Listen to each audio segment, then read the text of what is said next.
കൂട്ടുകാരെ, ഇന്ന് നമുക്ക് ഐ വിഷ് എന്ന വാക്കിൻ്റെ അർത്ഥം നോക്കാം. ഐ വിഷ് എന്ന വാക്കിൻ്റെ അർത്ഥം ഞാൻ ആഗ്രഹിക്കുന്നു, ഞാൻ പ്രത്യാശിക്കുന്നു, എനിക്ക് വേണം.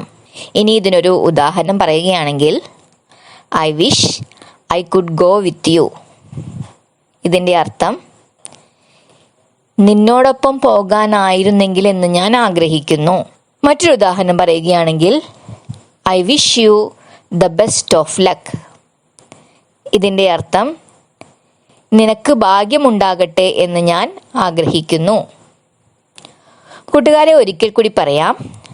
ഐ വിഷ് എന്ന വാക്കിൻ്റെ അർത്ഥം ഞാൻ ആഗ്രഹിക്കുന്നു, ഞാൻ പ്രത്യാശിക്കുന്നു, എനിക്ക് വേണം.